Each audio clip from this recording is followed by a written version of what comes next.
kanina nga ay napakinggan natin ang opening statement ng mga team leaders sa usapin kung dapat ba or hindi na gawing mandatory ang ROTC sa senior high school. At syempre kasama din natin ang ating mga schoolmates na pwedeng makibahagi sa ating diskusyon ngayong araw. Kaya naman please follow our social media pages at makibahagi sa ating debate ngayong araw. At ngayon naman, atin naman papakinggan ang iba pang miyembro ng magkabilang panig. Let's begin with Giselle.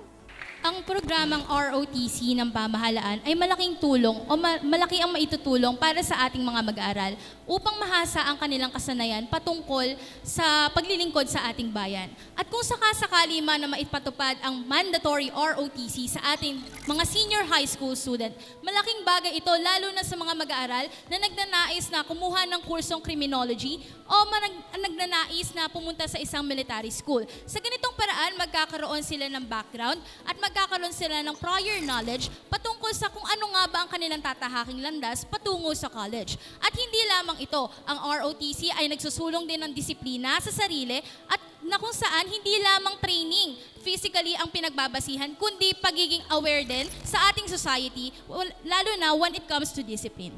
Alright, maraming salamat kay Giselle. Ano namang masasabi mo tungkol dito, Angelo? I think I do firmly believe na ang side namin na against ROTC is hindi lang opinion, kundi factual.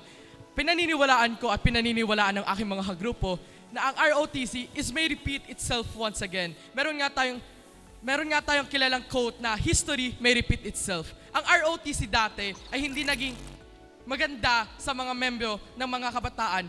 At paano kayo pa kaya magiging maganda ang ROTC ngayon kung hindi magiging good implementation ang ibibigay ng gobyerno sa ROTC members at sa mga ROTC cadet?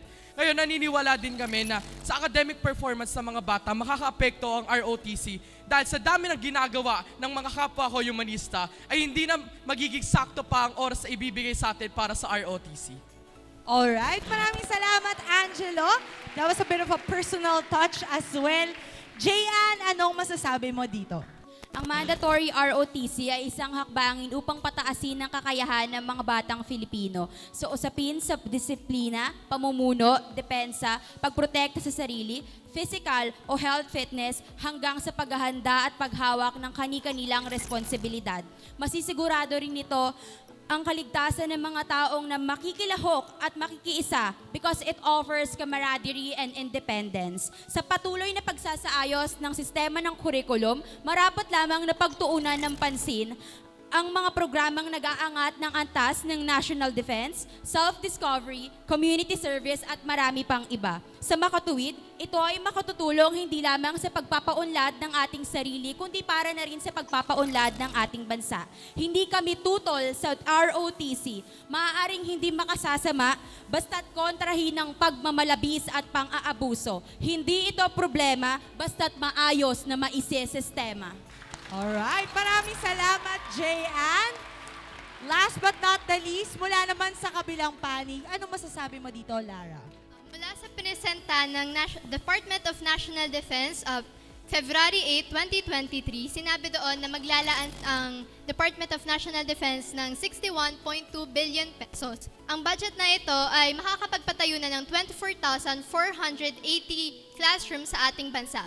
And ito ay magiging isang malaking tulong lalo pa na ang senior high school ay pinatanggal na sa mga universities. Unti-unti nang nawawala ang senior high school sa universities. At ang DepEd na rin mismo ang nagsabi na tayo ay nasa education crisis. 91,000 classrooms ang kulang nung school year 2022 to 2023. And isa pa, paano may sasagawa ng maayos ang layunin ng mandatory ROTC kung sa unang pagpapatupad pa lamang nito ay nagtatak na ito ng masamang ideya sa isip ng mga Pilipino. Alright, maraming salamat sa unang set ng mga punto na sinabi ng ating mga debaters. Mainit na ang naging diskusyon ng ating mga debaters sa kanilang paniwalang mga statements. And for sure, may masasabi rin ang ating mga netizens tungkol sa ating topic ngayon na mga nanonood sa kanilang mga tahanan.